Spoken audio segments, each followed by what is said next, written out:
Closed session.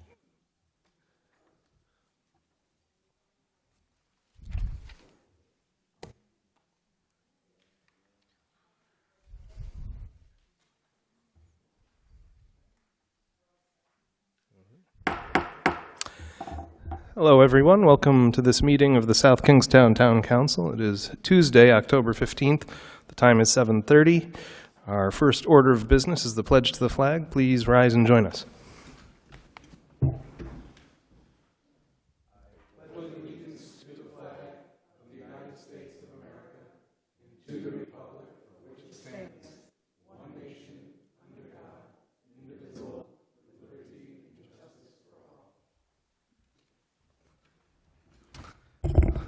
Thank you.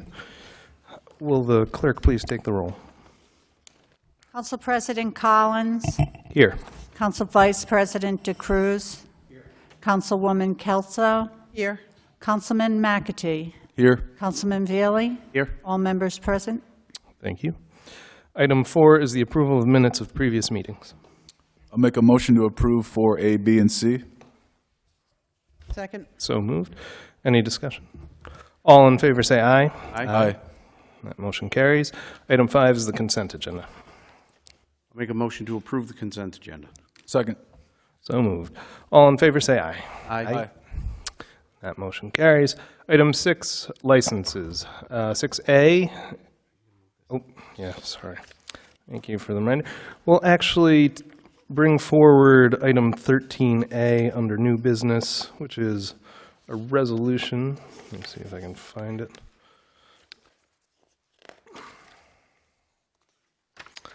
And this is a resolution adopting a proclamation honoring Margaret Johnny Thackeray Stone on the celebration of her 100th birthday.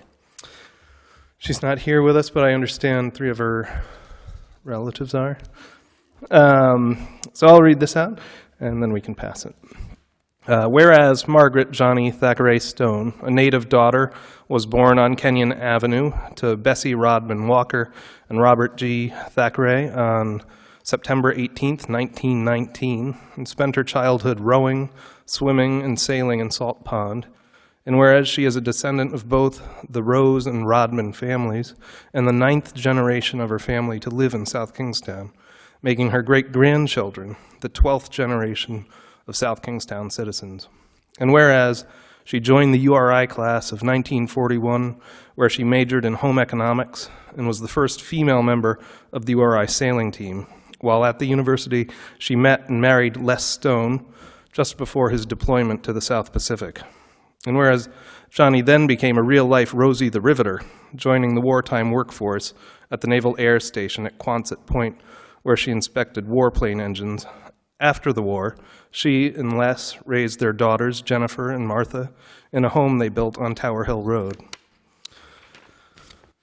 And whereas Les and Johnny were founding members of the South Kingstown Farmers Market and the Narrow River Preservation Association, Johnny was also a founding member of the Rhode Island Wild Plant Society and an active member and volunteer at the Church of the Ascension. She also served on South Kingstown's first Conservation Commission. And whereas Johnny Stone lived in South Kingstown her whole life until age 91, when she moved to live with her daughter in Woods Hole, Massachusetts, where she still resides, she celebrated her 100th birthday in the gardens at the family home on Tower Hill Road, where her granddaughter now lives, surrounded by 4 generations of family and friends. Now, therefore, we, the Town Council of the Town of South Kingstown, offer our congratulations to Margaret Johnny Thackeray Stone on the celebration of her 100th birthday and extend best wishes for the future.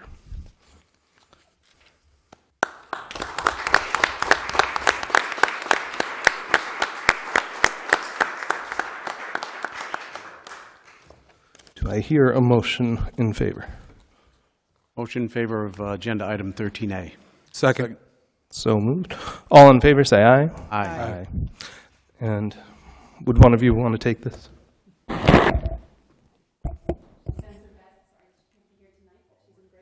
Sorry, not to thank you. Thank you. And she's watching live stream, so. Awesome. Tell her we said happy birthday. Happy birthday. You want to sing it?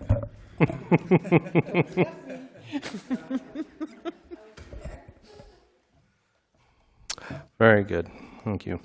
Item 6A, licenses, is a resolution granting a victualling license to Jade LLC, doing business as Jade Bun of 1202 Kingstown Road in Peacedale.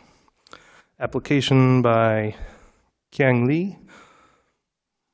Come forward, please, to the podium here. And state your name for the record. My name is Qiang Li. And tell us about your business. I'm so proud and exciting to bring food here. That is a grow up eating and making. Nothing sell like here. It's everything made by hand, daily, never frozen. It's kind of real Chinese food. Yeah. Any questions? What are your hours of operation? When are you open? I hope tomorrow. And what hours? We plan on being closed Monday, and then Tuesday through Sunday, 11:30 to 8:30. Thank you. Closes 8:30, Thank you. 9 o'clock. So we're talking about authentic Chinese food, is it? Yes. Can't wait. She has a real small, simple menu because she wants to make sure that everything is like perfect, on point. You know what I mean? Real small buns, soup, noodles. Like she said, she makes everything by hand. I've been eating it for years, and I kind of was like, honey, you got to do it. Yeah. It's been her dream, so Yeah. I'm lucky. And this location is in the Peacedale Circle area? Yes. Right next to Pete's Barber Shop. The old Calaveras? Yes, exactly. Cool. Any other questions? Do I hear Make a motion to approve 6A. Second. So moved. Any discussion?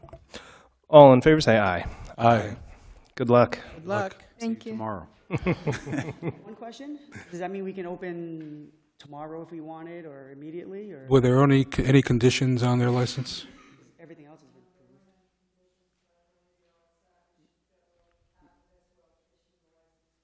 Beautiful, thank you. Thank you. Thank you. Thank Hope you. everybody come over try. Yes. Thank you.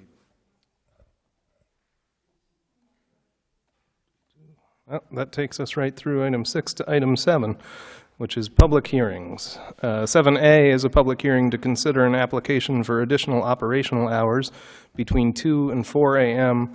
filed by Alchahed Enterprises, doing business as iZone, 100 Fortin Road, Kingston, application by Nidal Alchahed. Sorry if I mispronounce your name. Please do state your name for the record, though. My name is Nidal Al-Shahid. I'm his brother, Ziad Al-Shahid. I'm just gonna translate whatever when you don't understand. Welcome. So it's pretty straightforward what you're looking for here. Tell us why you think you need to extend those hours. We've been in the business since 2006. I used to operate the business. I give it to my brother, he's operating. And now the hours, the extended hours, it depend on URI campus because, like, you know, everybody partying, after partying, everybody's like, they come forward to eat. And those hours very important to us, like just during school year. Really, in the summertime, we don't need it. But during school year is very, very important because the business is like seasonal. You can consider it. It's not yearly, year-round. Remind us what kind of food you serve? What kind of food does iZone serve? Pizza, calzone, and subs and sandwiches. No alcohol, nothing else. Just soft drink and pizza and calzone. And when you had the establishment, did you have the? I was running the establishment. I used to have the extended hours did. at the time. But when I transferred the license to my brother, when he took over, that license doesn't transfer. So we have to have another hearing regard. And how long ago was the license transfer? Because I remember you guys being up here before, but... I was here about 3 weeks ago. Oh, that's it? Okay, seems like forever. A month ago, 3 weeks, month ago. 9 September 9. September 9th, he said. Has public safety weighed in? Do we have any concerns? For public hearing.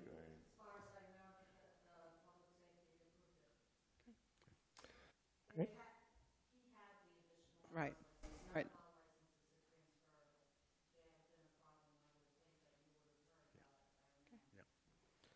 Any other questions from up here at the No council? questions. We have to offer the public the opportunity to speak on the item. So is there anybody here who would like to speak? All right, very good. Then I'd entertain them. Make a motion to close the public hearing. Make a quick comment on this. I was in college not too long ago, and I had attended your establishment many times, including the hours mentioned here. I think it does, impact your business. It allows for an increase in the volume, certainly. Those late hours and you being the only place open allows for, concentration of, people looking to eat to come to you. So I think it isn't necessary for you guys to continue to, do what you guys do. So I do support it, but we'll see where this goes. So. Thank you very much. Is there any other public comments? No? All set. All right. There is a motion to close the public hearing, just when you say. Second. Second. So moved. Any further discussion? All in favor say aye. Aye. And the public hearing is closed. Do we hear a motion? I'll make a motion to approve item 7A. Second. So moved. Wait, we didn't vote yet. All in favor say aye. Aye. There you go. Welcome. Good luck. 7B is a public hearing relative to filing the CDBG fiscal year 2019 housing rehabilitation set-aside application for the purposes of reviewing the draft application and obtaining citizen views on the proposed activities. Good evening, all. I'm Kayla Gray, your principal planner. So this is a very funny, in a way, CDBG application to put in because there is no dollar figure attached to it.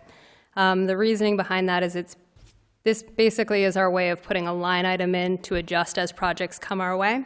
The line item is used to then support funding for housing rehab set-aside projects. So those are projects where low and moderate income individuals of the town can approach the town and look for grant funding to basically deal with minimum housing standard issues at their homes. So it's a great way to help people age in place and deal with some health and safety issues they have in their homes.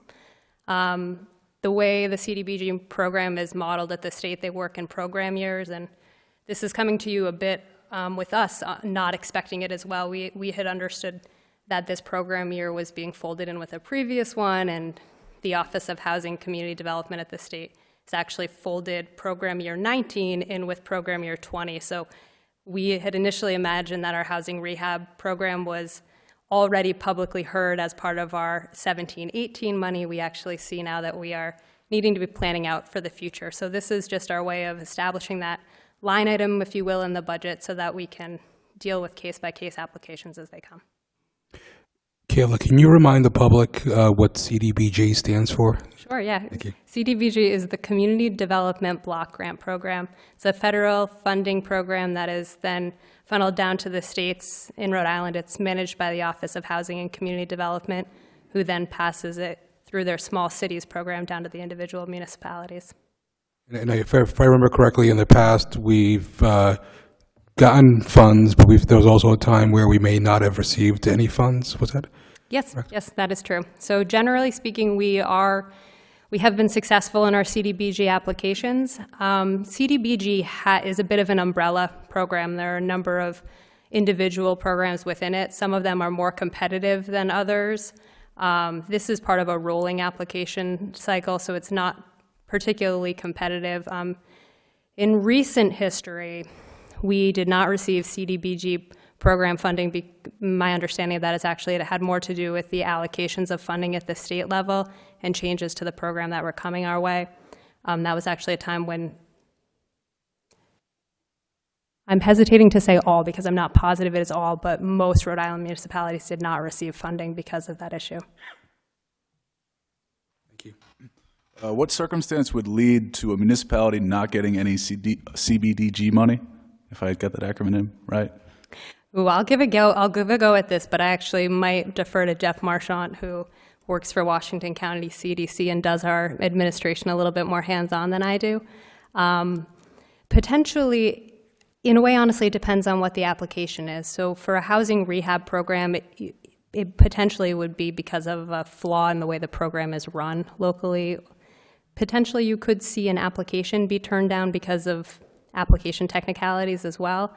We tend to see that more in the competitive grant cycles where there's a limited pool of funding being put into, say, public infrastructure and public service provider money. Those tend to have a little bit more competition to them. And so in those scenarios, sometimes we'll not see an award come through for a particular organization we're supporting who does public service, potentially because of some of their record keeping or some ways their application is written. There's CDBG, because it's a federal program, has a lot of very specific requirements that must be met. And so potentially, and my understanding is it's likely because of either a technicality or something that's not being met to their tracking standards, but potentially Jeff could speak more to that. Sure. And if I remember correctly, I think a couple years ago, it was, the money came to the state level, but the legislator decided legislatively who to give the money to, right? Correct me if I'm wrong. You know what, actually, that's one that Jeff will tell you. I am new to CDBG in Rhode Island as of about a year ago, so I will defer to Jeff.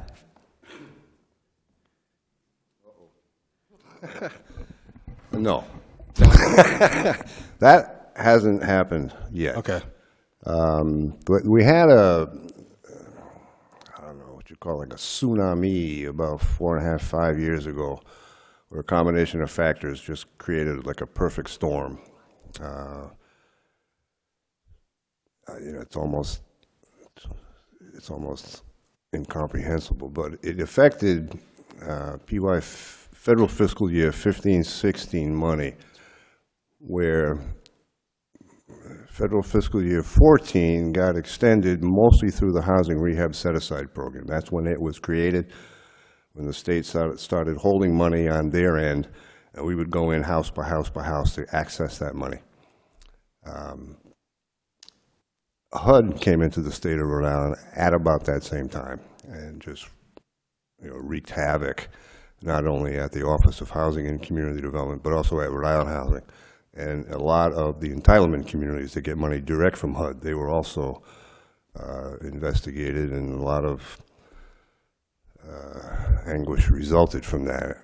Meanwhile, communities had proceeded with what would have been a federal fiscal year 15 application round, and that was spottily funded, mainly because the elongation of the 14 program had expended money beyond the capacity of 14 to support it, so they had to put 15 into that.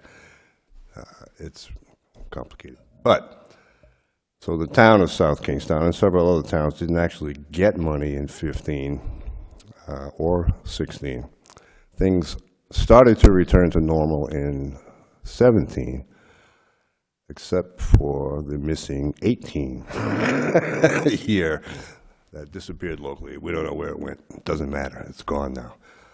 So this effort now with the PY19 housing rehab set-aside, which also includes affordable housing creation or preservation and economic development activities on a rolling basis, should start to put stuff back into some semblance of order. In May, the state will open a general application round. They will shut down the rolling applications of housing rehab, affordable housing, and economic development. So they'll know how much money they have to allocate in the general application round, which includes public service and public infrastructure. And then for fiscal year 20, we won't have to come back to you for housing rehab or affordable housing or economic development, because what we put in place now with these kinds of hearings will carry through the 20 funding cycle. Clear? Jeff, just for the record, your name. Oh, I'm sorry, Jeffrey Marchant, retired. You still show up to these meetings every time. It's amazing. Alice had to go to Charlestown. So this is sort of like a placeholder. How do we go about soliciting projects from the community? We actually have projects. Kayla kind of hinted that we thought we were closing 17, and August 1st we would go into 18. Well, as I mentioned, 18 simply, I don't know where it went, disappeared. So when August 1st came, we were ready to go. We have people. However, we didn't have a environmental review release of funds process in place for what they were saying was now 19 money. So from August 1st till today, we've been unable to process anybody who was sitting there, in some cases, fully developed and ready to bid. We had to, you can't commit a choice limiting action, and a choice limiting action includes not having a release of funds based on a Tier 1 environmental review. That's in place. We got your release of funds actually today for South Kingstown. So now tonight, we're going to submit an application for $0 to create a 19 contract between the town and the state, which will allow us to go to the state with these jobs that we can now bid when they are ready to be submitted for funding. And then job by job by job, they'll put money into that $0 contract incrementally. Jeff, how do the projects that are in the queue get in the queue? We've been doing this really since 1988 in the state. Word is out. We get a lot of referrals from Tri-County Community Action. We get referrals from Johnny Cake Center. We do some advertising. We put flyers out around town. I think there's information on your website. So, Neighbors Helping Neighbors. If a job is too big, they'll come to us. The Home Wrap program, if a job is too big, they'll send people to us. So we've got people. We had this little hiccup in the process. Very good. Thank you for all that you do. Thank you. Other questions from the council? Is there anybody from the public who would like to speak on this item? All right. Do I hear a motion to close the public hearing? Motion to close the public hearing. So moved. Any discussion? All in favor say aye. Aye. That motion carries. And there's a, can I have a motion just to, yeah, there's a resolution.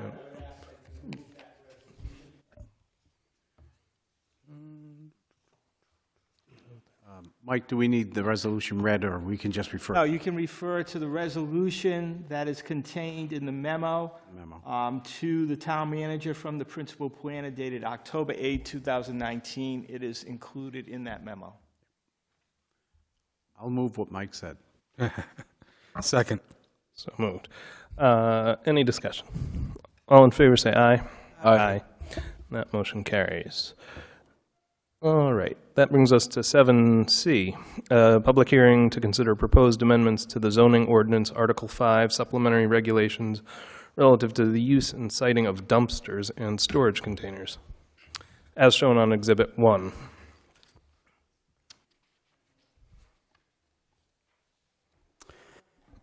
Oh, there's some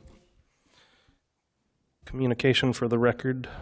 So communication dated September 24th, 2019 to the Honorable Town Council from the Planning Board recommending the amendments as printed on the agenda and incorporating findings of facts, consistency with the comprehensive plan, and consistency with the purposes of zoning.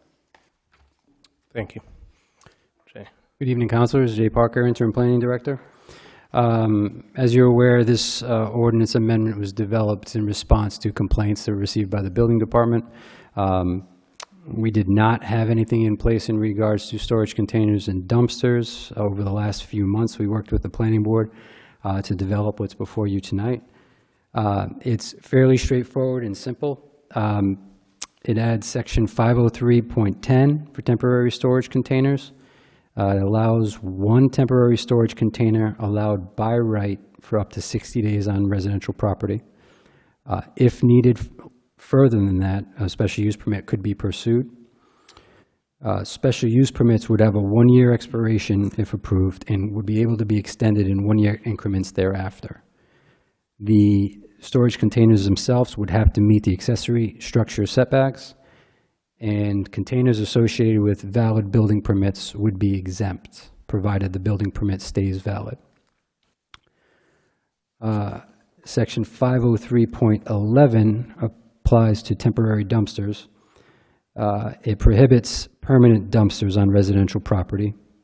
It allows for temporary dumpsters on residential property, allowed in conjunction with a permit from the building official. And those permits are approved for 30-day time periods. The dumpster must meet accessory structure setbacks and other standards as well. And dumpsters associated with valid building permits would be allowed for 180 days. So it provides some provisions for utilization on residential property, but really kind of manages the ability of them becoming permanent fixtures on people's properties. I just have a quick question. So when we talk about building permits, once the property receives its certificate of occupancy, does the 60 days kick in after that to allow them to finish up? Does that make sense? Like, meaning building permit time, right? We're not going to be looking at a time frame as long as the building permit is currently active. Correct. Once the building permit is closed out with a certificate of occupancy, I'm assuming we're going to allow the dumpster to remain for up to another 60 days on the property? Well, the 60 days applies to the storage containers. Okay, sorry. The dumpster is 180 days with any valid building permit. So logically speaking, you would think that any storage container that's associated with a building permit would be storing internal items. If they're getting a certificate of occupancy, it's presumed that that storage container would be emptied for that purpose. As far as the dumpster goes, by the time a certificate of occupancy is issued, the construction's completed, and it would make sense that the dumpster would be removed well in advance of that, prior to that. But if, Wayne, do you have any insights into the timing of that exactly?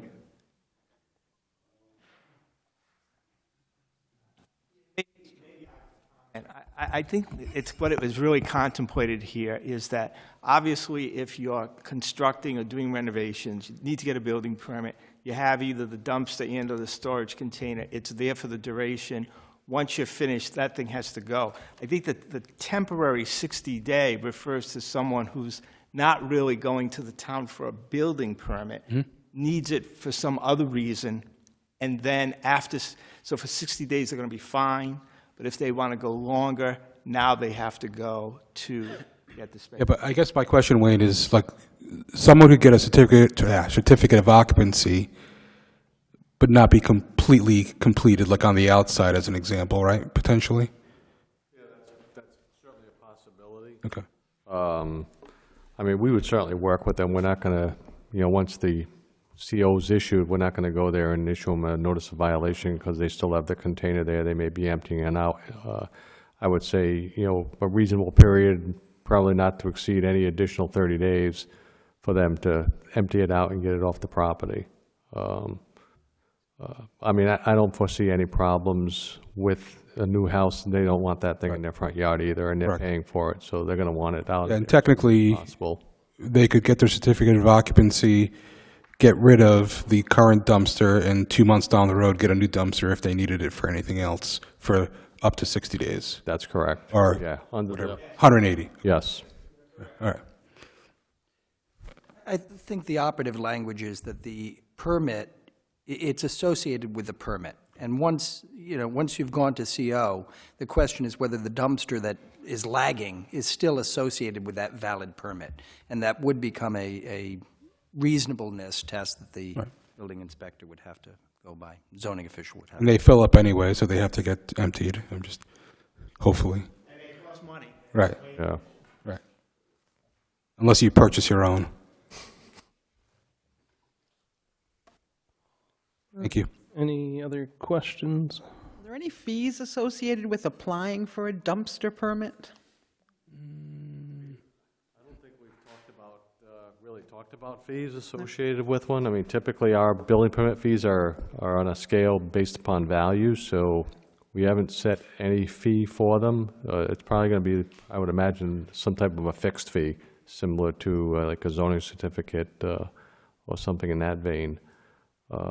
But no, I haven't heard any discussion of what fees will be charged for those. Because I'm certainly thinking of the folks who want to clean out their basement and get a dumpster for a weekend, and how, you know, how easily they would obtain the permit, and if there would be any cost associated with it is a Yeah. concern to me. I'm not sure if that was ever brought up. No, that was not something that we had talked about. So no cost. It's not in the Okay. Yeah, I would say, I mean, just having the ability to have something on record as who has them, where they are, the time frame that they've had them, is going to give us enough to keep an eye on them. I don't think there's really a need to charge somebody for a dumpster in their property. I agree. And the ease of applying for this permit? We would set that up online through our view permit system. Thank you. Sure.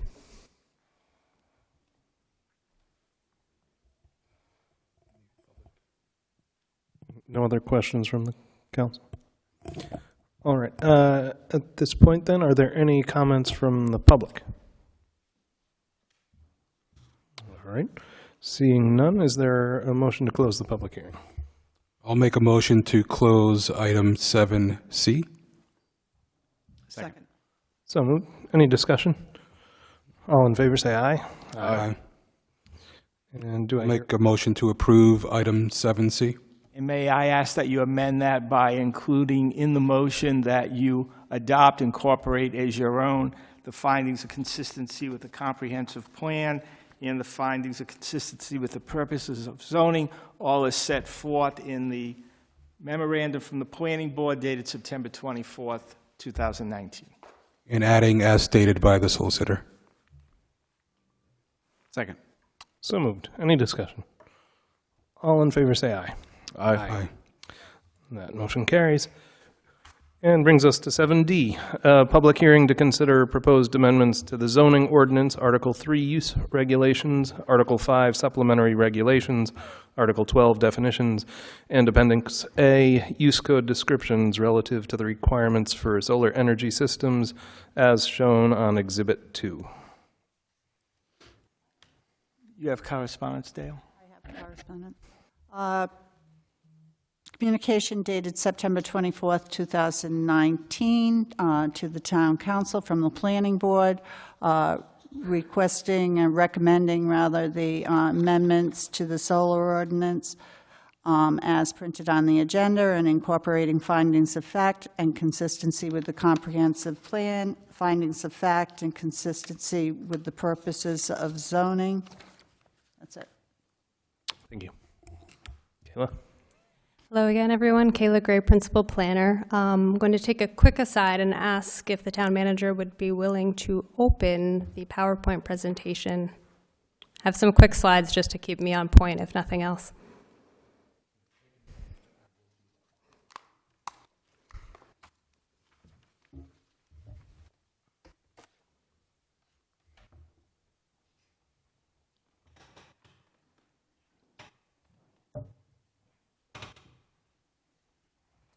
Okay, thank you kindly for that.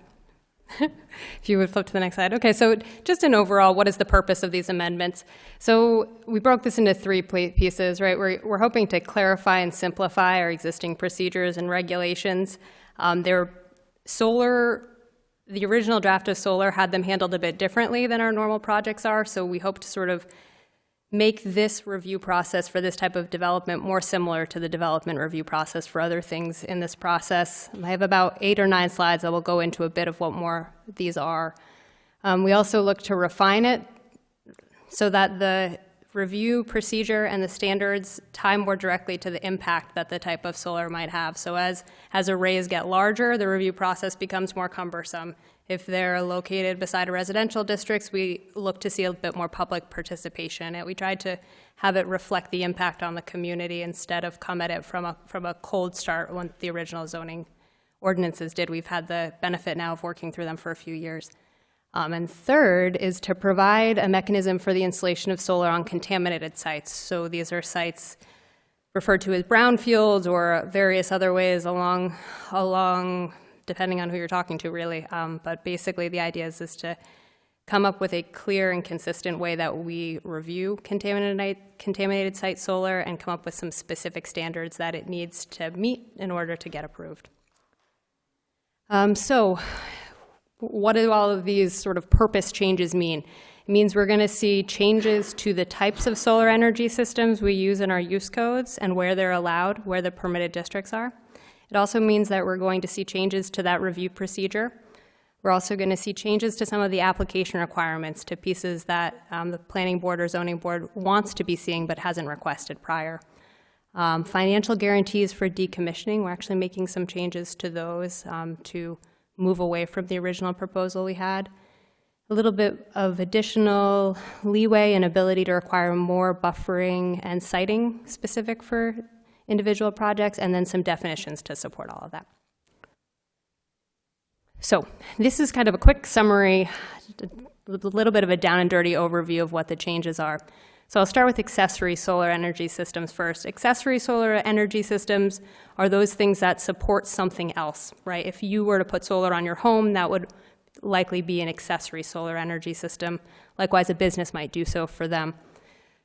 Previously, our amendments actually capped you out at your system could be considered accessory if it generated up to 120% of the energy you actually consume on the property.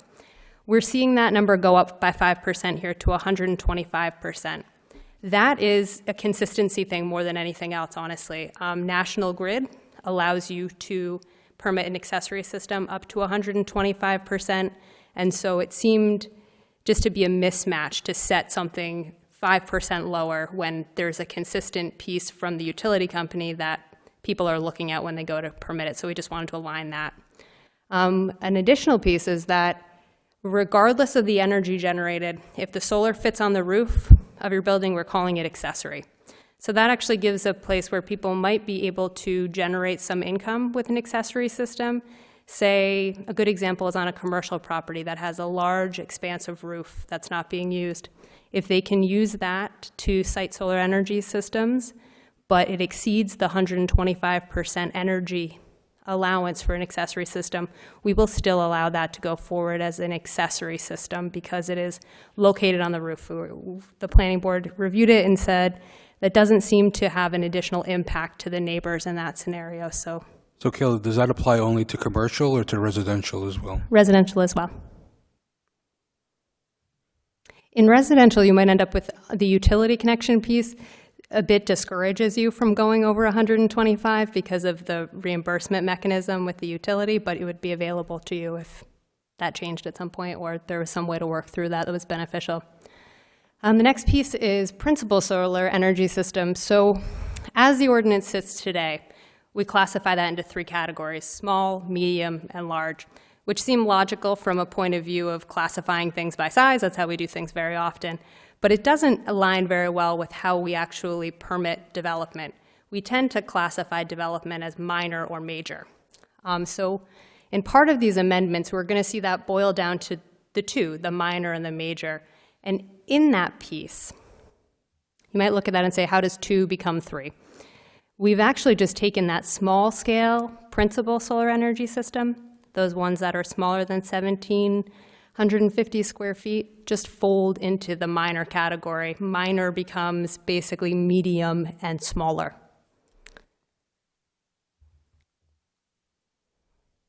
This is an interesting one. So when we talk about use changes, where the planning board is recommending some use changes on what types of solar energy systems can go where, we actually see them making some moves away from allowances on commercial property for principal solar energy system. And so you can see that up on the slide there with the minor systems that used to allow by special use permit in our commercial districts there are now actually being recommended to go to a disallowance, a prohibition on them there. Vice versa, for the minor systems, we actually see one of our residential districts loosening up a little bit to go from prohibited to allowed by special use permit. Vice versa, the major, actually not vice versa, in lockstep with that, the major systems we're also seeing go to a bit more restrictive. The thought behind that is there's a very limited amount of commercial land in South Kingstown, and we have a lot of aspirations for what that land can do for us. To lose that to principal solar energy systems, which are those systems that are not on roofs, and which are not supporting something else on that property, are just the first and primary use of the property, don't build the type of commercial areas we're looking to build, given the limited land we have for it. We would rather see, in our comprehensive plan, we sort of set forward this vision of seeing vibrant, dynamic commercial areas where there's walkability, there's a lot of interaction between uses in the street. Solar, in a way, didn't seem to fit that, and so the planning board is recommending that we actually take away some of those allowances for solar as the principal use in those districts, so that we can support more of our wider intentions for the commercial area.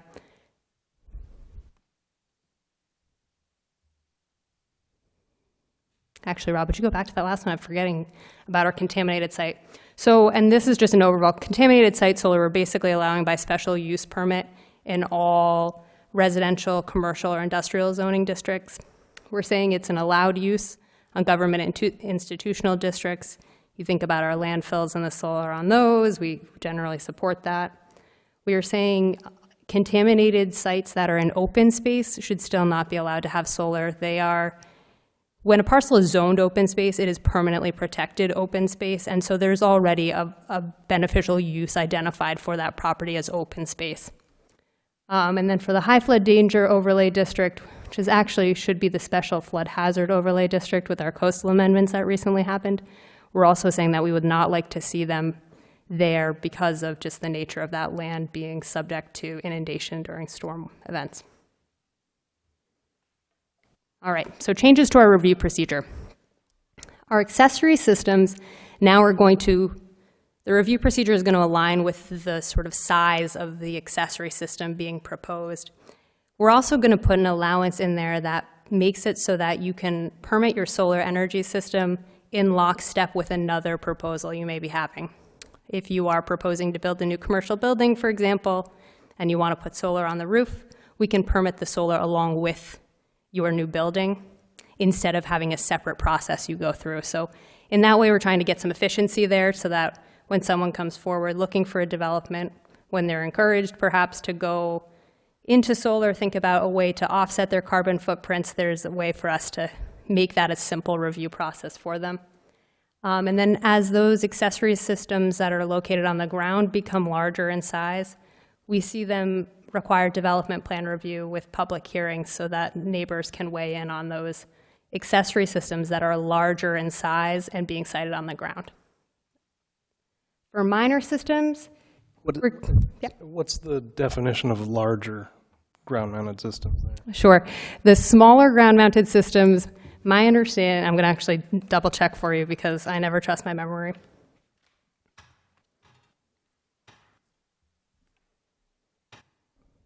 Okay, so if you are going to have a ground-mounted system that is less than 40,000 square feet in area, you are going to go through development plan review.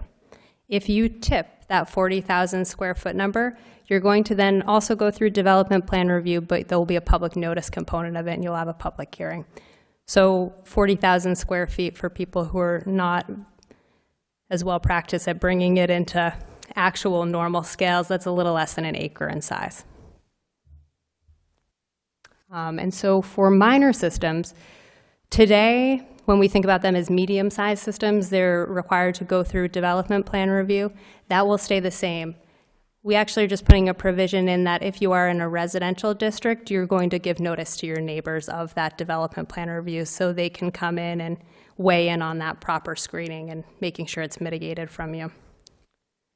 And for major systems are going to be reviewed as major land development projects. That is the town's sort of most rigorous review process, multi-steps of review where they'd get vesting in the overall concept and then the details, and they'd work that through. And incorporated in that is like a public informational meeting and a public hearing, so there's a good feedback cycle in there to make sure that we're hearing from people on that. It's not, to be honest with you, it's not terribly much different because as of today, you do a development plan review with a public hearing. The standards aren't very different, but we're just classifying it as a major land development project so we can step through it in that procedure. Okay, so now review procedures and types for contaminated sites. I have a couple of slides specific to contaminated sites because that's a new piece for us all. We're basically saying contaminated sites can go into two categories, those where the remediation is pending and those where the remediation has already occurred. And so basically what we're doing here is the review procedure aligns with what we would for minor systems or major systems, but that it requires a special use permit in, as we said, in all those residential, commercial, and industrial districts. So that's what we would see for that review system. Basically the same as we do on non-contaminated sites with the addition of that special use permit so that the Zoning Board of Review can make specific findings about the nature of the contamination, the extent, and what needs to happen. So the standards for the special use permits are designed to hit on a couple of specific topics. One is the extent of the contamination, the size of the parcel in general, the area of the parcel with an ELUR, which is an environmental land use restriction upon it, the cost of remediation as compared to the projected income for the solar array, and then potential negative visual impacts to the neighborhood. So those were the pieces that the planning board identified as standards that need to be really considered when we do contaminated site review. The draft amendments in front of you all give the Zoning Board of Review a requirement to make specific findings of fact when granting the special use permit that address those pieces so that we ensure that whenever a special use permit is granted for contaminated site solar, those questions have been answered and we have a clear understanding of it.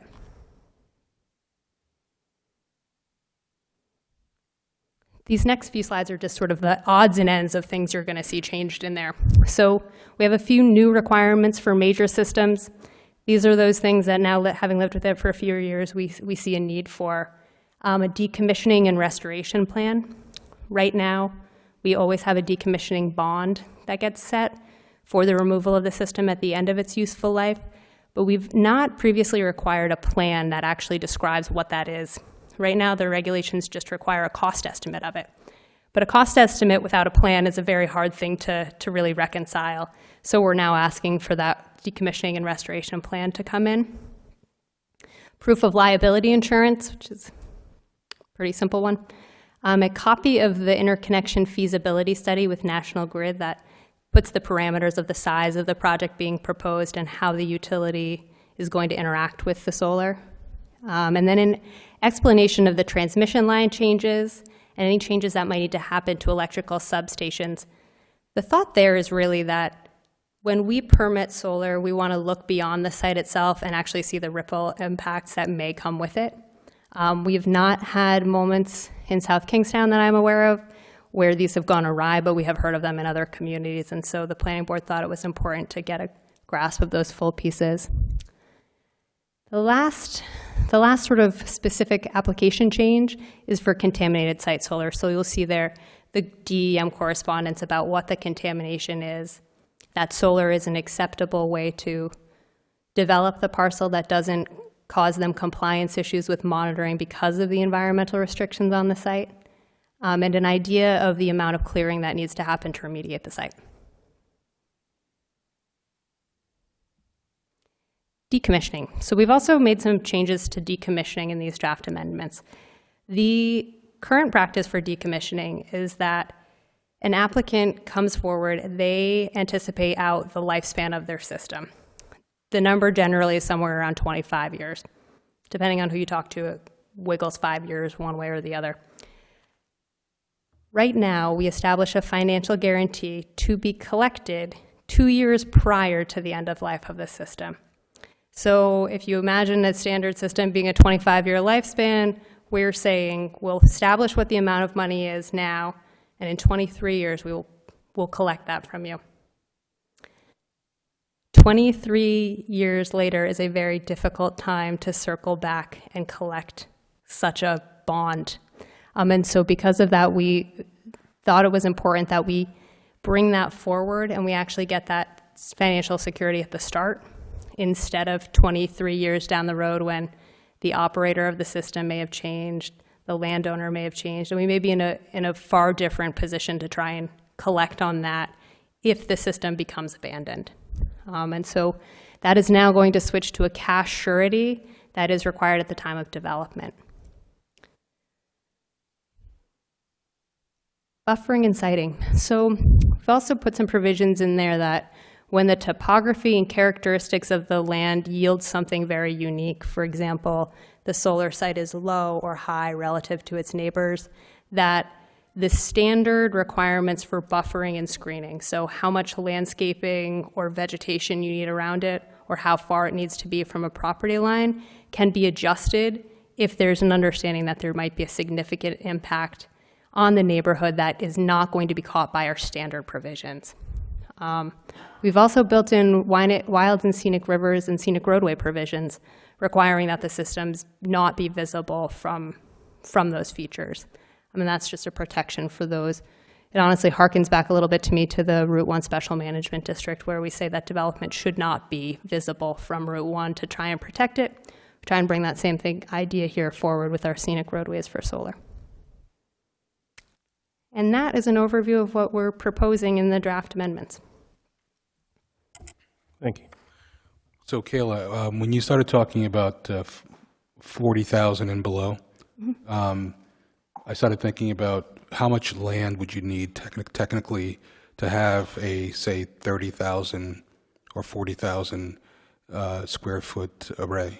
And the reason why I bring that up is just, again, we probably talked about it a long time ago, but I'm just looking at the balance in terms of if I have a 3-acre lot, as an example, or a 4-acre lot, could I do a 40,000 array?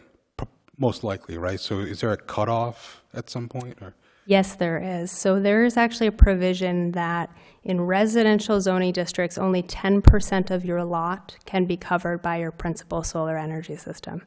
So in your scenario, if you wanted to put in a 40,000 square foot solar system, you would actually need a lot that is 400,000 square feet in area.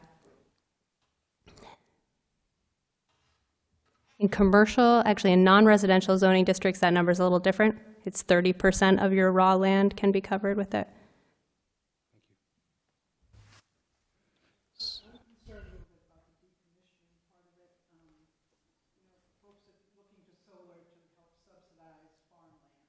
Mm-hmm.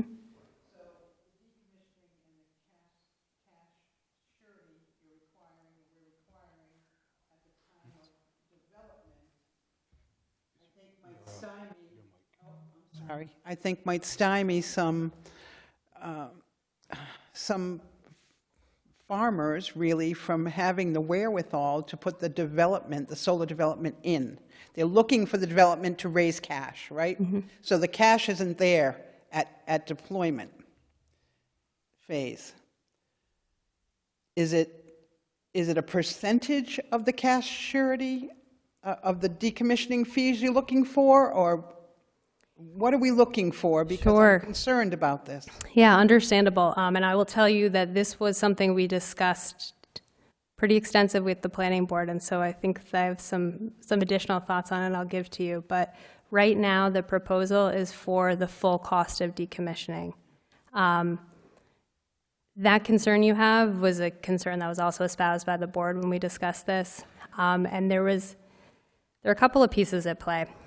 First of all, generally speaking, when somebody proposes to put in a principal solar energy system, so something that is not offsetting, for example, the farm's activities, right, but is going to be an income generating source for the farm, that property owner is not the solar developer.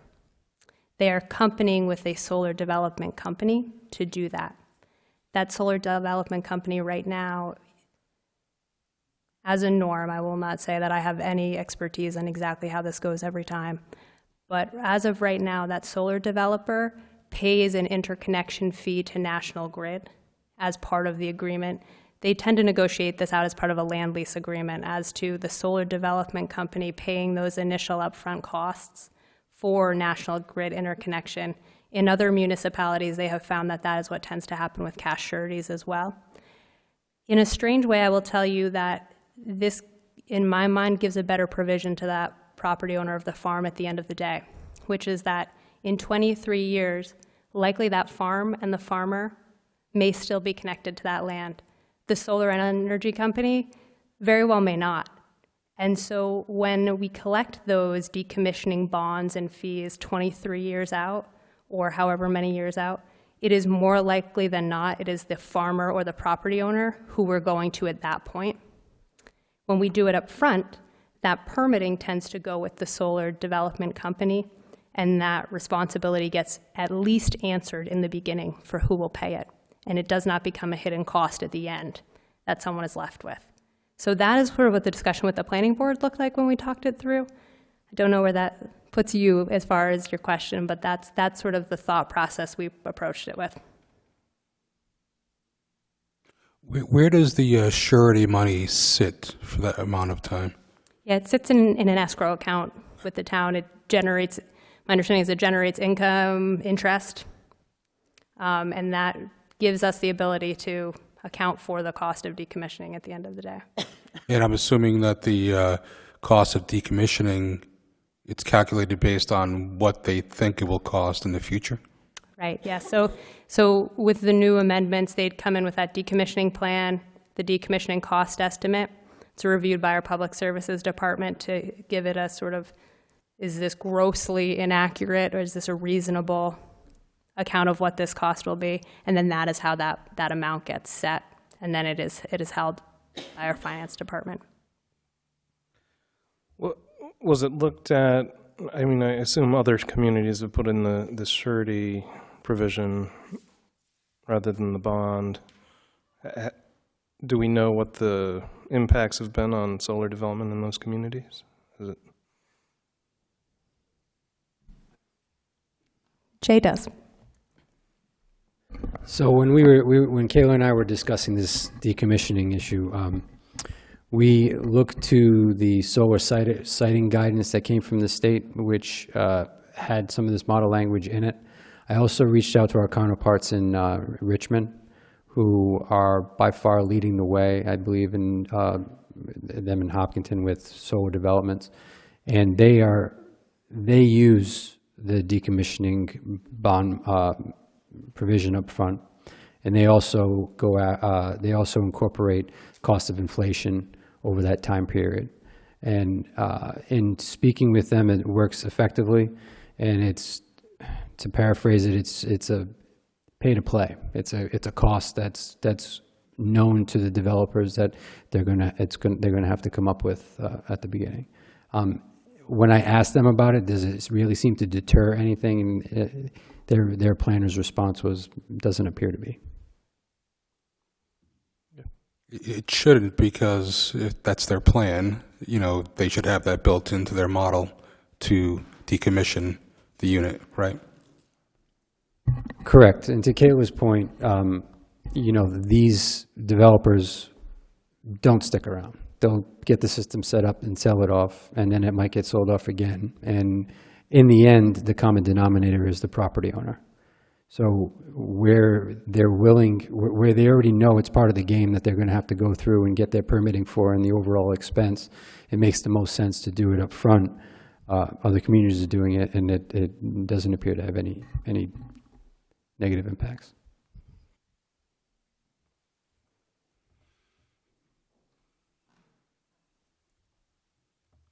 Any other questions, Kayla? All right. I have a quick question.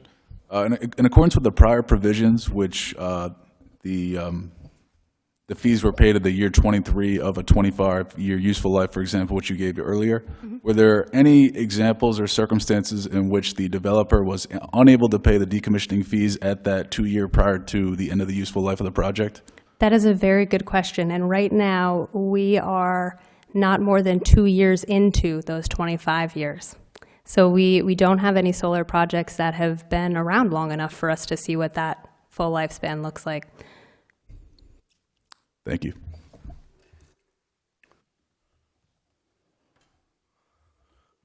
All right. At this point, are there any public comments regarding this public hearing? Very good. I'll make a motion that we close the public hearing, item 7D. Second. So moved. All in favor, say aye. Aye. I'll make a motion that we approve item 7D as presented.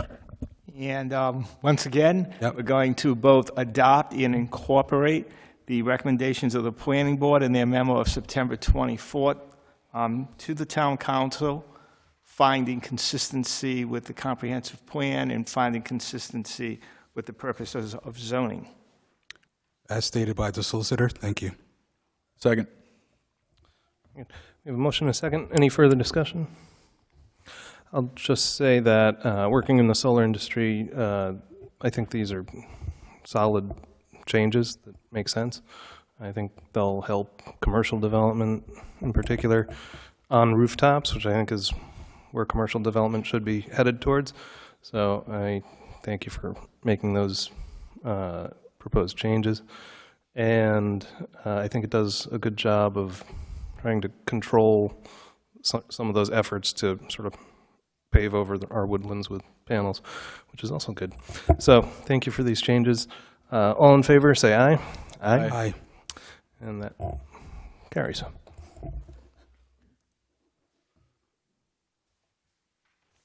We're going to communications now, item 8.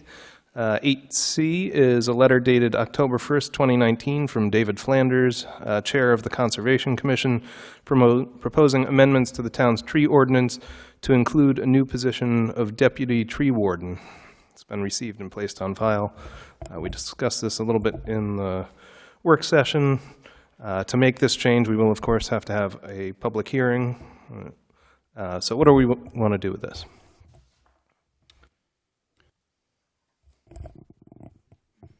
I think we can go so far as to schedule the public hearing at the next council meeting. Yeah, so I think if you just refer to administration, we'll develop the ordinance and get it back to you for that process.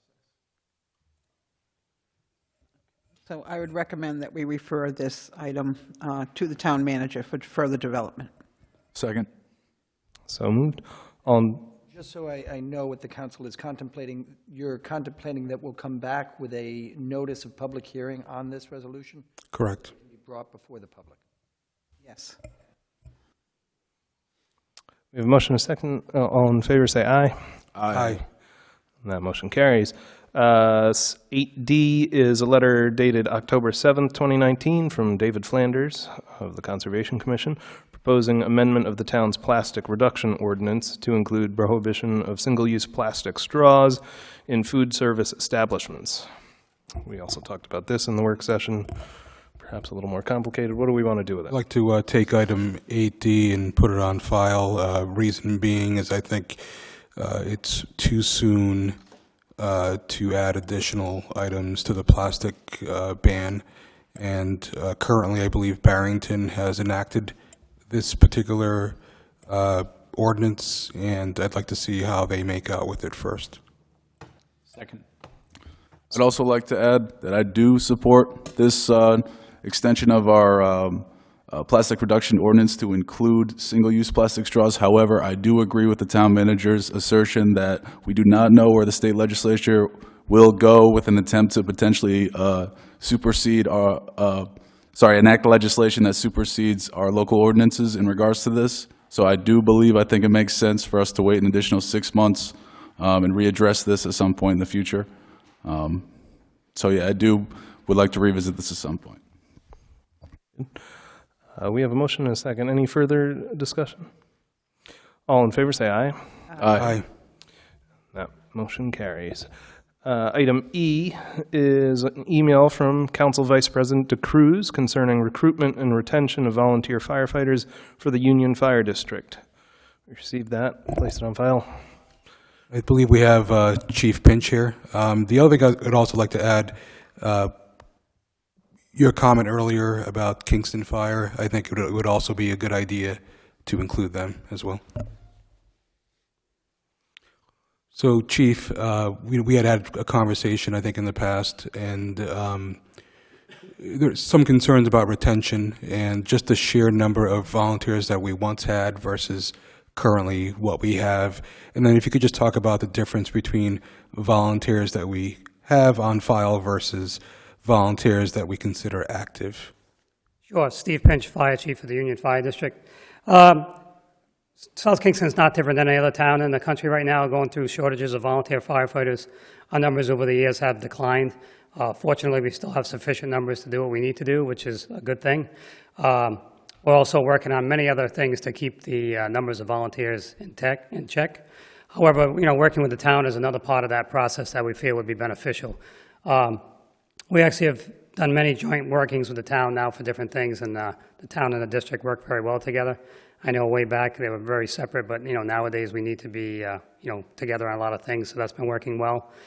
Just to give you sheer numbers, probably over the last 10 years, the district has probably dropped from a number of active firefighters of about 120 down to about 80, 78 or 80. We have a point award system that we go through every 6 months. So in the volunteer system, it's kind of hard to determine if somebody's active or not, because they may come to a fire, you may not see them for a while, then they come to a fire. But we have a point-based system where every 6 months the firefighters can get a little bit of a stipend. So we track how many firefighters, so we consider active firefighters now firefighters that meet a certain point total for each 6-month period. So we always hover between 75 and 84 firefighters. And like I said, that's trickled down a few over the last 10 years from a high of about 118 or so down to where it is now, about 78. Chief, the stipend isn't very large, by the way, right? It is not. It is a max of about $400 every 6 months. And again, most people do it because they want to help the community and volunteer. They're not doing it to get rich.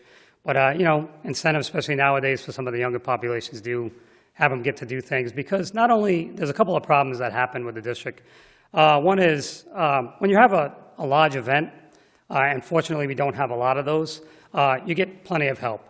But there are also a lot of calls for service that are not very exciting and, still take people to respond. That's where we have trouble getting people that are able to leave work and those kind of things to go to basic calls for service, which we still have to respond to. So we're trying to come up with some incentives that get people to come out to the kind of calls that we're having trouble filling right now. We just changed our procedures for daytime calls. We have a truck assigned to be on duty during the day, which has been very helpful over the last few weeks. And we want to continue that into nights and weekends. So that's kind of our goal. How we get there is a little bit of the unknown that we're working through right now. So a lot of these issues are new to us. We've always had plenty of people without having to think and where people are going to come from. But we have to think a little different right now. And again, just to clarify, the Kingston Fire District, for those that don't know, runs the station on the university campus. Other than that, there's 8 stations in South Kingstown, and that all falls under the Union Fire District. And how big is the territory? Square miles of the town, about 64, yeah, 64 square miles. So town, I think, is just second largest to Coventry by a little bit. So I am population-wise with the university, we're up in, I think, the top, 10 in the state. So to be where we are as a volunteer department still is pretty remarkable. Can you talk a little bit about the type of calls the department gets? Because I think yeah, sometimes people think it's just fire, but there's many other types. Yeah, well, one of the sayings in the fire service always is, if you don't know who to call, you usually call the fire department. So last year we responded to 1,075 calls, and that is up from about 200 calls from the year previous. And in a 10-year period, that's probably gone up from about 400 calls to where it is now of 1,075. And we're on pace to be over that this year coming up. And many of those calls have changed. Thankfully, the communications department does a nice job, and the false alarm calls that we get, they've gone down. The alarm systems are much better than they used to be. But now, mostly, everybody now has carbon monoxide detectors, things like that, so we get a lot of calls for that now. Once they beep, whether it's an alarm or just a battery, people get nervous, they call the fire department, which is understandable. But those are the kind of calls where, they're not full response calls, but somebody still has to arrive on scene. We also do some things with the town to make things a little safer for other public safety individuals.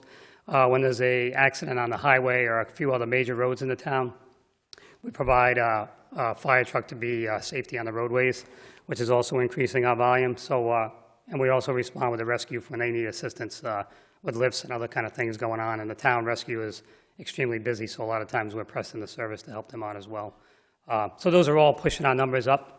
The types of calls we go on look a little different, but the numbers are going up and the number of volunteers is kind of going down, so we're kind of moving in opposite directions. So that's why we're not at the point where we're really in a bad way yet, but we wanted to take some steps now so we don't get to the point where we can't provide the service we need to provide. In the past, how many, when an alarm comes in, how many stations are dispatched? What it is basically, as you know, the town is quite large with the 8 stations. Basically, we divide it into about 3 separate areas of town. So when a call came in, if a call came in tonight at the town hall, basically there'd be 4 stations dispatched to the town hall for a fire call. If it was an alarm sounding, it'd be 1 engine, but generally 4. So we split that up, and the idea behind that is with a volunteer system, you don't know where you're going to get the majority of people. So if you have 4 stations, then the chief can decide how many he lets come and what the situation is. So it's a system that's designed to have plenty of people when needed. Thank you.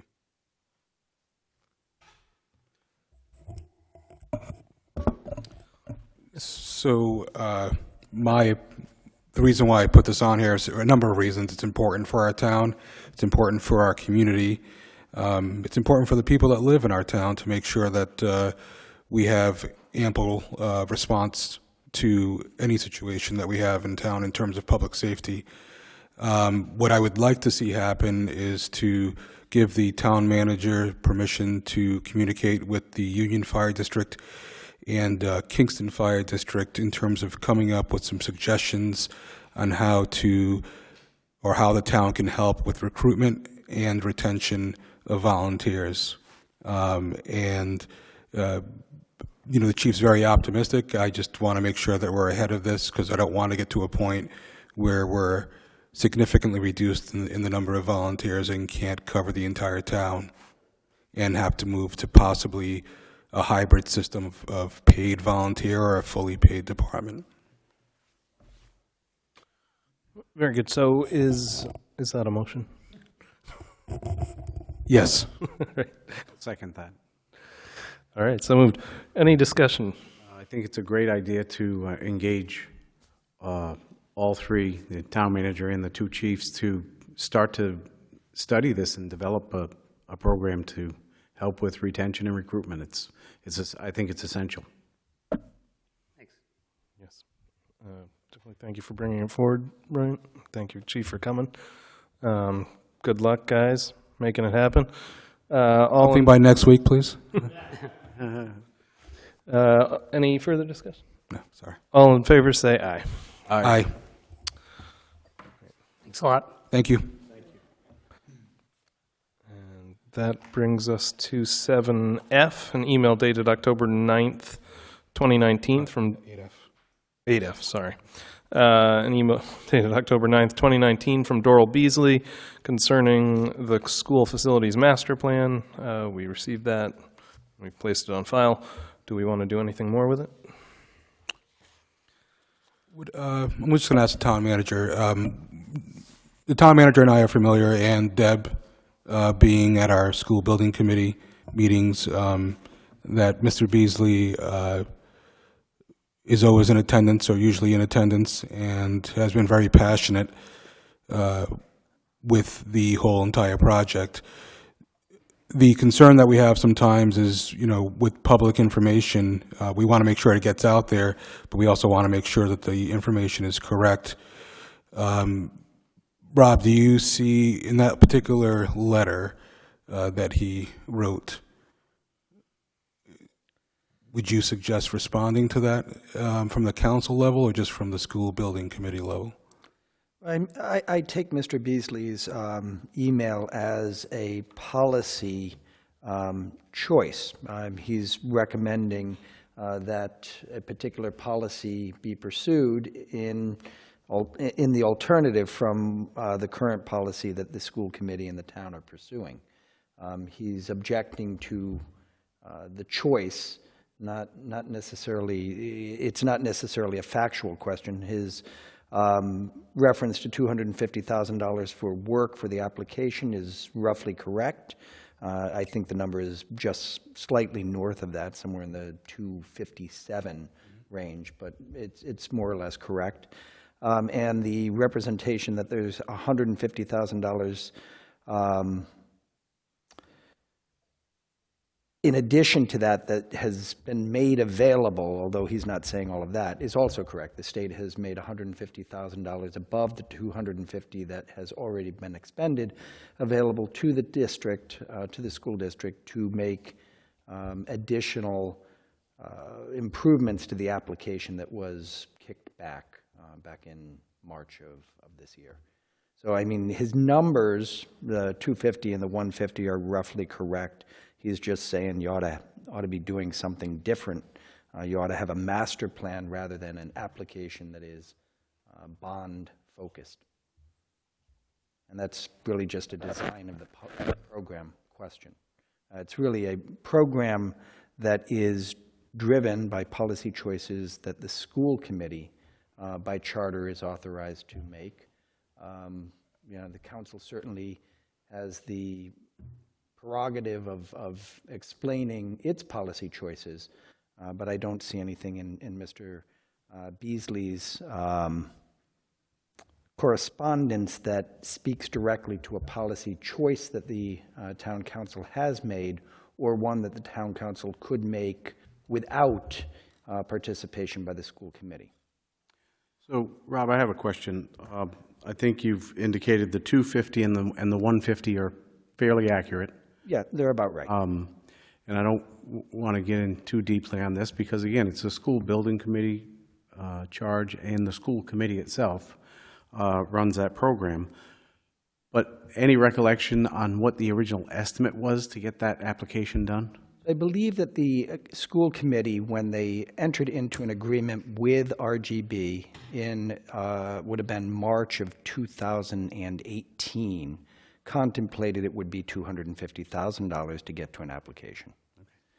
And to date, they've expended that original $250 on the contract and are working to make the changes that are necessary to resubmit, and are well on their way to the extra one, having used the 150 as well. So I understand the frustration. But It is frustrating, and then at the same time, the building committee has been doing their due diligence to try to keep the invoices in control and making sure they're legitimate. yeah, I don't have any question about that. I will, this is a gratuitous statement, but I will say that I think that this has been a trying application and circumstance for absolutely everyone involved. I think that the school committee has been frustrated by not really having a good understanding of what it is that RIDE, the Rhode Island Department of Education, wanted to be added to the application. I think that RGB, who at the time was not only the principal, but the only consultant the school district had working on the project, was also surprised and frustrated by RIDE's rejection is not quite right, but request for resubmission, because the guidance that RIDE provided was not, it was not perfectly clear on every point. So I think there was frustration there about, okay, you want us to fix it, but you're not really telling us exactly how you want it to be fixed. I may be remembering this incorrectly, but I thought the response we got with the rejection was pretty detailed, but... So there were a number of comments, a large number of comments actually, that RIDE submitted to the district and RGB responded to. We've gone through those as well. It's a messy set. I mean, RIDE comment, for example, very simple thing. I'm trying to recall an example, but the design schematics for the high school do not reference the or tie to the cost estimate for mill work in the building. There was $1 million worth of mill work that was identified in the application proposal. The drawings didn't explain, and no narrative explained, how much woodwork would be involved, what the price associated with that.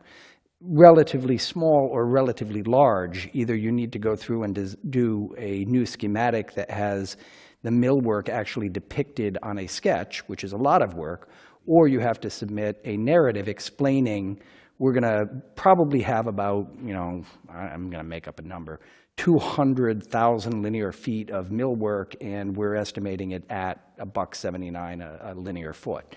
So whether that was a narrative response or a big redraw is the ambiguity. Right, I get that. And I trust that the building committee and the school committee are. The only other thing I would add to that is to make things more complicated, this is something that's new for RIDE. So there's a lot of things that they're learning as they go. But also with that application, RIDE, I believe, was not, they didn't ultimately review the entire submittal. It was, I believe, Jacobs who reviewed the submittal. Jacobs is the company who did the original kind of 100-foot overview. Working for RIDE. Right. And I just want to make sure everyone understands that 25 applications were submitted to RIDE for the February submission from various school districts, and 17 of those were sent back, were rejected, or ordered to be revised. We're not alone in this. The RIDE seems to keep moving the goalpost a little bit on us.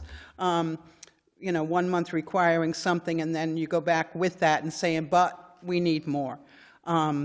So we take Mr. Beasley's comments seriously, but I would recommend that we place this communication on file. Is that a motion? That's a motion. Second. So moved. Any further discussion? All in favor, say aye. Aye. All right, and that brings us to the end of communications, and to number 9, comments from interested citizens.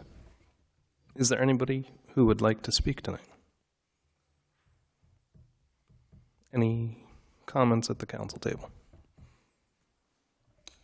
We attended a good Oktoberfest this weekend where I think all of us volunteered at different times. It was good to see the community out, and I think they had roughly 5,000 people who showed up at that event. So it was a good thing for the community. It was people came, I think, from far and near to attend. The entertainment was great. The controls that they had in place were great. I tapped the first keg ever in my life. Well, meaning participated. I didn't tap it. They had some kind of makeshift thing that they were doing. But definitely something that's growing, and I think it'll continue to grow for next year as well. Yes, a good time was had by all. Any other comments? Very good. Then we'll move on to the town manager's report.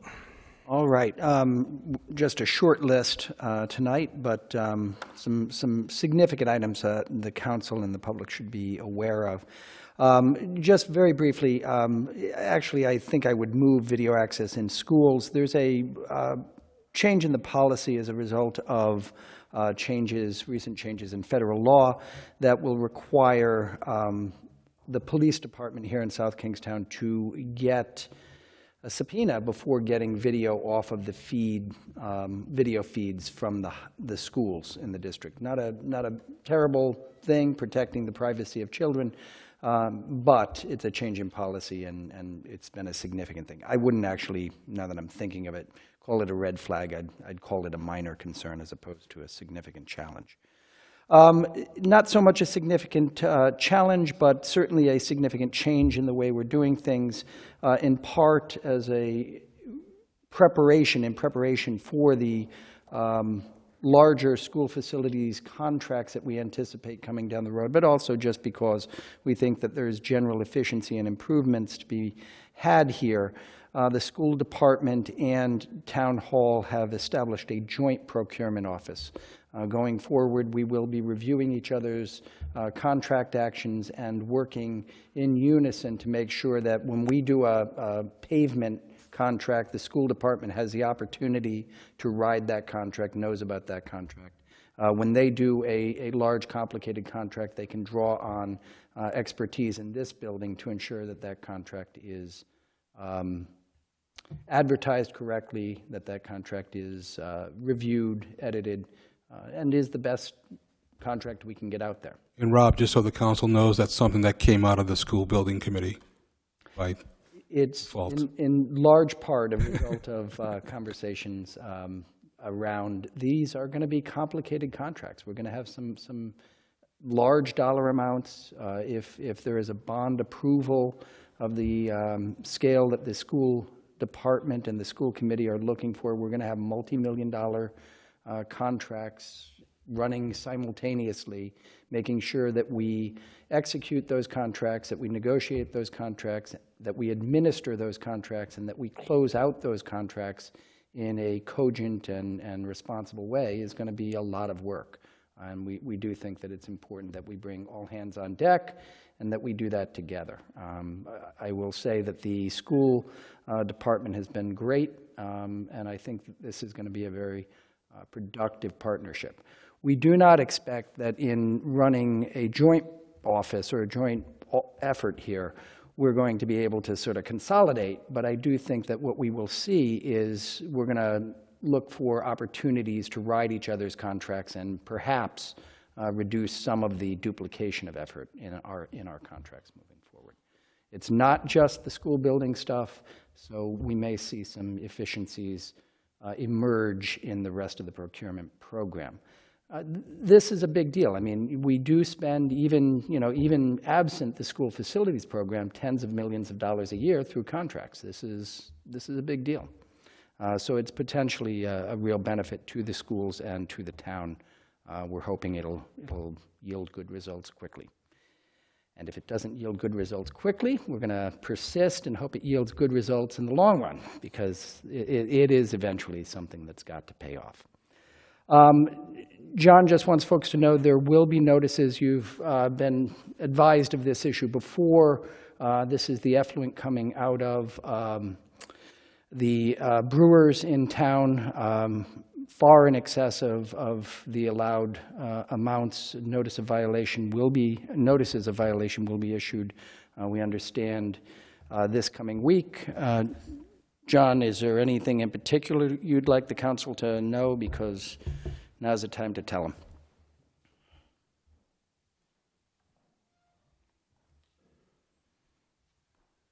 So BOD associated with breweries is an evolving issue statewide and probably nationally as well. John, what's BOD? Biological oxygen demand. So I guess in laypersons, it's the amount of oxygen that we need to aerate the wastewater train. So breweries have a very high organic load, which impacts our ability to process it at the plant. We have a discharge permit for 30 parts per million, so if it's heavy coming in, it's more difficult for us to get it down to meet our discharge permit. So what we're going to, but they are, some of the, we have 3 in town. The BOD levels range from the 12,000 to about 1,100, with the limit being 519. So some are well in excess of what the daily limit is. So that being said, we've been waiting on guidance documents from DEM, which they've generated for both treatment facilities and for breweries. Now we have that. We're out for proposals for engineering services to reevaluate our local limits. So that 519, it may go up, it may go down, it may stay the same, but it's not going to get up to 2,000 or 3,000. I foresee it probably somewhere in the range of about 1,000. So the breweries and the distilleries are going to more than likely have to do something to meet whatever that limit will be. But it's going to be a 6 to 9 month process before the study is completed, and we'll be back to the council to amend the local limits in the ordinance for BOD. So what type of on-site treatment is possible? Yeah, I know in New Hampshire, our pretreatment coordinator, she's been to a number of seminars. They actually land apply it, and like the first, I think they call it the first batch. I don't know if we have that ability in Rhode Island, so they may have to do their own aeration, have their own like mini facility on site. Again, that's still evolving as to what technology is available to try to get that BOD load down. And in the interim, then, we would fine them? So typically what we do for industries that exceed the local limits, we'll give them a notice of violation, as we do here, and then we give them a time frame for compliance. If they fail to comply, then we'll give them a significant notice of deficiency, and then impose fines if they're recalcitrant. Because again, the state's aware of this, DEM's aware, we're all trying to work together. it's going to stop at the notice of violation, but I have to send it out because they're exceeding the BOD level that's in the local limits right now. I cannot not send out an NOV. It literally is just notice at this point. And then we're going to be working toward a solution, whether that means, trucking the semi-solid material and having it applied to a farmer's field as fertilizer, whether it's on-site systems, aeration systems that have to be built at the expense of the brewers. These are all questions we don't know the answers to. Thank you. And continuing with the notices of violation and sort of concern, and actually this is a concern that I have. These three things, the notice of violations on BOD, the notice of violation at South County Country Club, and PUC revocation of a zoning certificate, all sound like we're sort of hostile to business in town, and we're really not. But we find ourselves with a number of circumstances that just require us to give notice. The notice to the brewers is, as John has just described, the notice of violation to South County Country Club is a complicated problem that we've heard about here in chambers on numerous occasions. As the council is aware, a previous zoning ordinance that had an application arise under that previous zoning ordinance created a fuzzy line around the distinction between mobile homes, manufactured homes, and modular homes. And we had an applicant who was approved for a project to create a mobile or manufactured home community. And the developer who purchased that approved plan years after it was approved started the construction, started the development of that mobile or manufactured home community, and it initially was bringing in manufactured mobile homes from Pennsylvania. Those homes were trucked in and put on foundations in South Kingstown. At some point, a couple of homes were built on site, notice of violation saying you can't do that, that's not a permitted use. You were approved for a mobile or manufactured home community, not for a stick-built community. It was a condition of the approval of your plan that they be manufactured or mobile homes. You can do manufactured homes, you can do mobile homes, but you can't do stick-built homes on site. They stopped doing stick-built homes on site and referenced and advised us that they were building manufactured homes off-site and then trucking the manufactured homes in components to the construction area and putting those on a foundation. Not that recently, but fairly recently, the developer came to the town and said, we'd like to stop doing that. We want to manufacture them on site.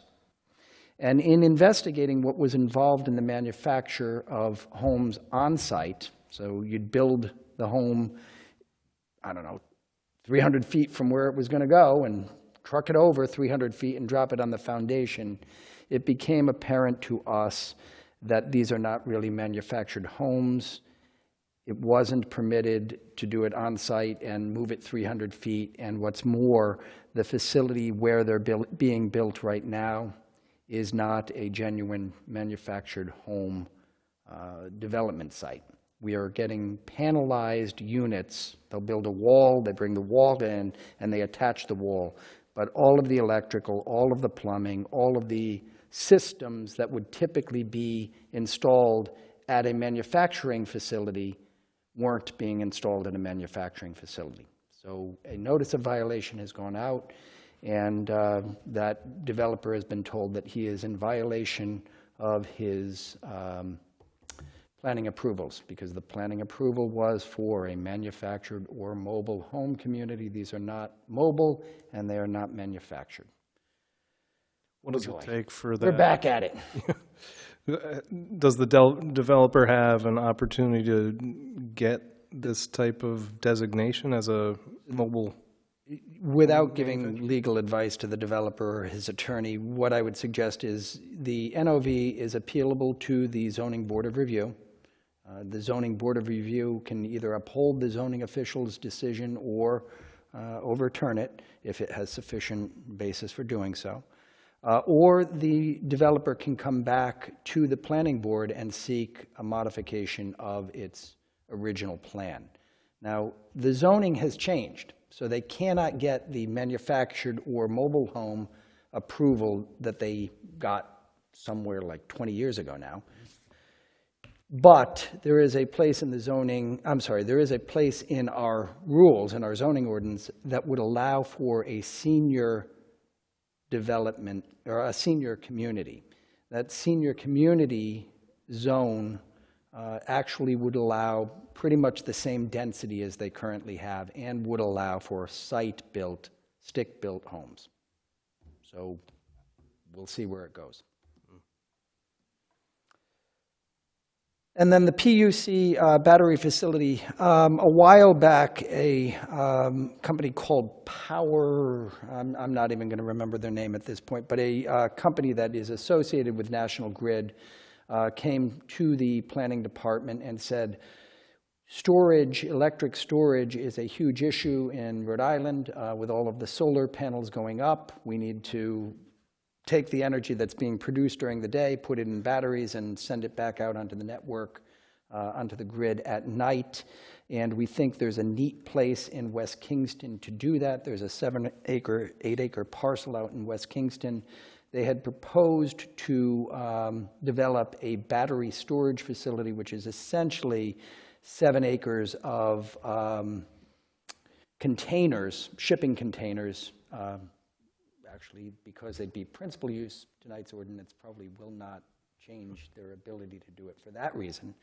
But they would have 7 acres of storage containers stacked on top of each other, 2 high, and in each of those shipping containers would be batteries that are networked so that they can take energy off the grid during the day and then upload that energy again at night.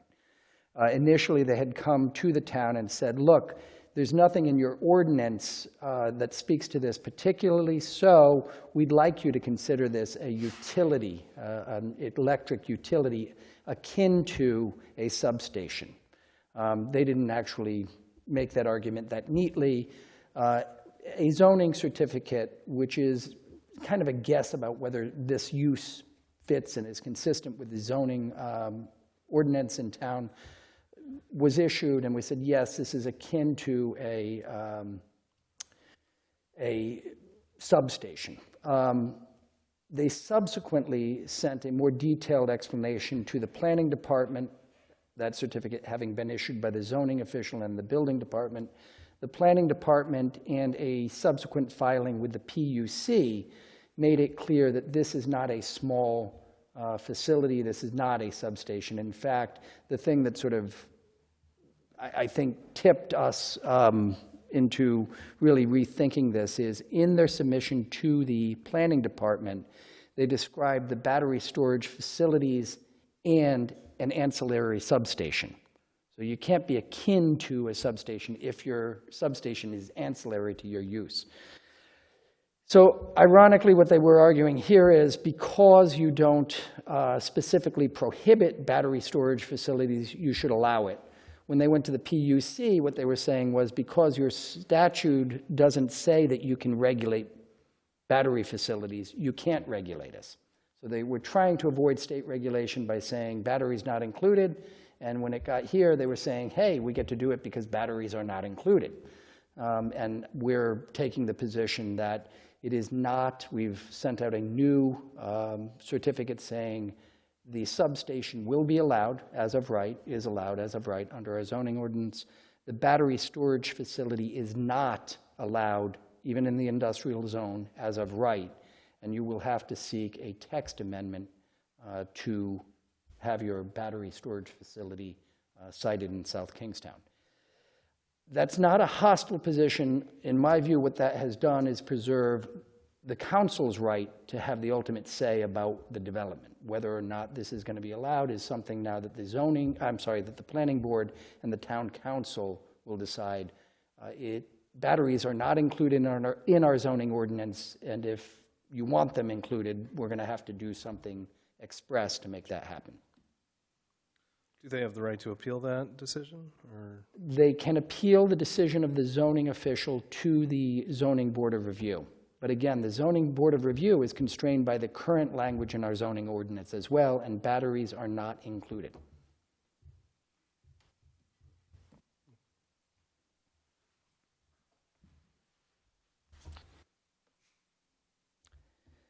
All right, to mosquitoes. There was a detected EEE mosquito here in South Kingstown last week. Friday, we received notice of that. It was reported by the state to folks here in South Kingstown that the mosquito is not typically the kind of mosquito that bites people, so that's good news, I suppose. But smart scheduling is still in place. We are not recommending that folks go out in the evening, dusk or dawn, and you should be spraying bug spray if you are out at that time of day. We're not scheduling youth programs, town-sponsored youth programs during the dusk hours. One item that I just want to make sure folks are aware of, we've got a contract with the public access program that we broadcast town council meetings on Monday night, and we are going to see that contract up for renewal at the end of this month. So we'd like to hear from folks who are using that cable access as their primary or even their sole way of learning what's going on in council chambers. The way that the contract works is we spend $10,000 a year to have the council meeting broadcast live 24 times during the course of the year. If we do not broadcast live, then a DVD is produced and it is rebroadcast free. So the only question we've got is whether we should continue to spend $10,000 a year on 24 broadcasts, which, by the way, is not the only way that this meeting is broadcast. We also broadcast live via the internet for free. It's actually built into a larger service, but it's not free. But it's not $10,000 a year either. And take the $10,000 and do some online publication broadcasting of other meetings. For example, we've heard from citizens who'd like to see the planning board meetings available online. They're not currently recorded, they're not currently videotaped, they're not currently broadcast live stream or via television.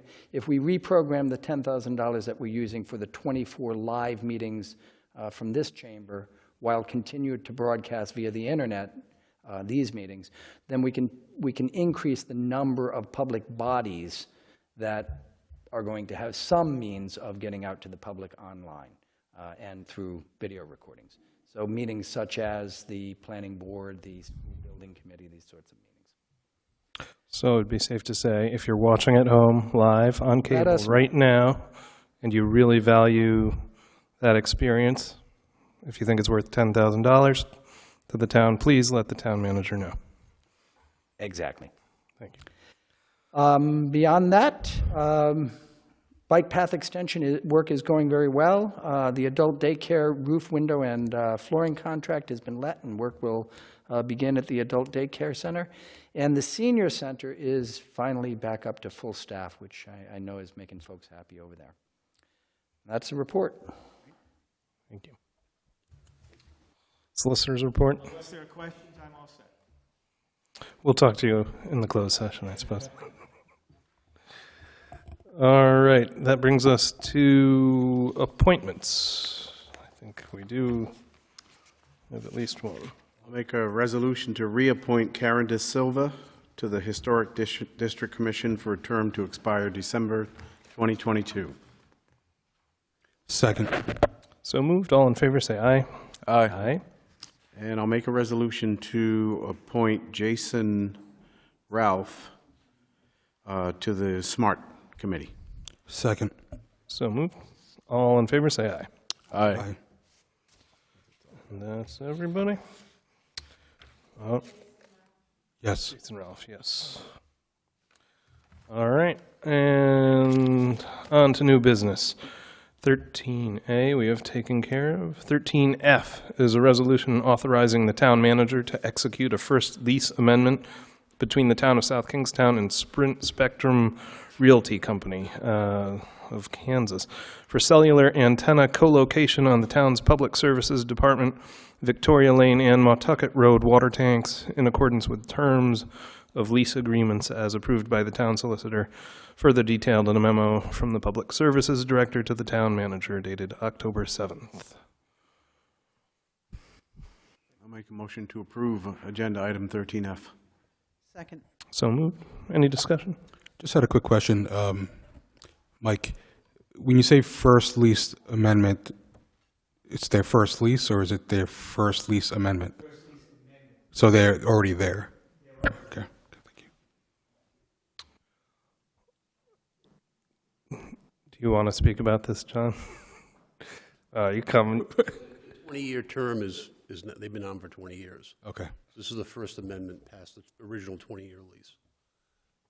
Thank you. Thank you. All right. Any further discussion? All in favor say aye. Aye. And that carries.